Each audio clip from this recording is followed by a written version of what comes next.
है बीजेपी हारेगी और by election की वजह से ही सत्ता परिवर्तन नहीं हुआ है, क्योंकि सत्ता परिवर्तन होना था। अभी भी विधायक संतुष्ट नहीं है, बीजेपी के बहुत सारी पार्टी के बड़े लीडर संतुष्ट नहीं है। ये बस समय से थोड़ा समय, वो कहते हैं ना, टाइम निकाल रहे हैं बस। जेल में भी टाइम निकालते हैं लोग। वो अलग बात है, लेकिन बस वक्त गुजार रहे हैं वो लोग। और इसीलिए मैंने लोकसभा में कहा, मैंने लखनऊ की सरकार, हालांकि उनकी बहुमत की सरकार है, लेकिन दिल्ली की सरकार चलने वाली नहीं है।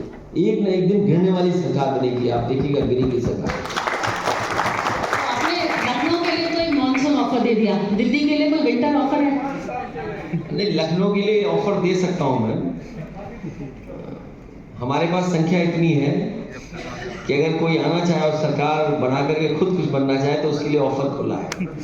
अभी मॉनसून ऑफर और उसके बाद विंटर डिस्काउंट चलेगा। जब तक गिरा नहीं लेंगे तब तक हमारा डिस्काउंट चलेगा। विंटर ऑफर पाठक जी के लिए कीजिएगा। फुल टर्म लास्ट नहीं करेगी, आप कह रहे हैं? देखिए, अब सरकार के चलने का क्या है, कोई काम तो हुआ नहीं। हालांकि मैं इस बात के खिलाफ नहीं हूँ कि किन्हीं प्रदेशों को पैकेज मिला हो, लेकिन अगर यूपी को पैकेज नहीं मिल रहा है तो बड़ा दुर्भाग्य है। और आप देखिए, अभी कुछ दिन पहले एक वीडियो बहुत वायरल हुआ कि जहां पर एक अधिकारी क्यूटो में एक के सर पे मार दिया उसको। बताओ, क्यूटो में अगर ऐसा हो रहा हो, और क्यूटो वालों ने देखा जरूर होगा, मुझे उम्मीद है कि उन्होंने कार्रवाई भी की होगी उसके बाद। आप सोचिए, अधिकारी कितना फ्रस्ट्रेट है कि वो सामने वाले के सर मार दिया, ढेवा लड़ा रहा था। तो आप सोचिए क्या हालत है सरकार। तो अधिकारी फ्रस्ट्रेटेड है, मिनिस्टर्स के हाथ में कुछ नहीं बचा। मिनिस्टर्स आरोप लगा रहे हैं कि दूसरे लोग काम कर रहे हैं, उनके विधायक कह रहे हैं कि हमें सुरक्षा दीजिए, नहीं बीजेपी के कुछ नेता हमें मार डालेंगे। सोचिए ये हालत यूपी में। और एक ने बहुत खास रहे मुख्यमंत्री जी के, उन्होंने कहा कि अपने पॉलिटिकल कैरियर में इतना करप्शन कभी नहीं देखा जितना इस बार देखने को मिला है। और अभी हाल में एक थाना पकड़ा गया। सोचिए थाने की कमाई क्या थी, 15 लाख रुपए प्रतिदिन।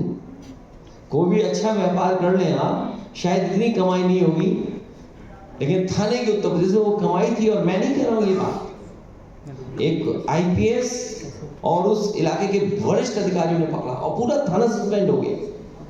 सोचिए ये हालत है। जो लोग कहते थे हम स्मार्ट सिटी बनाएंगे, अब तो नाम भी नहीं ले रहे स्मार्ट सिटी का। तो आखिर सरकार में क्यों बैठे हैं? और फिर 2 सरकारें उनकी हैं, आखिर बजट कहां जा रहा है? अगर यूपी को बजट मिल रहा है तो बजट जा कहां रहा है? मुझे लगता है आपको दिल्ली में मजा आ रहा है क्या? आपको अब अखिलेश यादव की राजनीति अब दिल्ली सेंट्रिक हो गई है? मैं बहुत दिनों से दिल्ली में हूँ, बस बीच में यूपी में चला गया था। मेरी शुरुआती दिल्ली से हुई। सबसे पहले 2000 में मैं लोकसभा में आया था। और क्योंकि यूपी बड़ा स्टेट है और यूपी की पॉलिटिक्स अलग है, इधर यूपी की पॉलिटिक्स थोड़ी तेजी पकड़ी थी। अभी कुछ दिन बाद आप देखेंगे यूपी की पॉलिटिक्स चलेगी।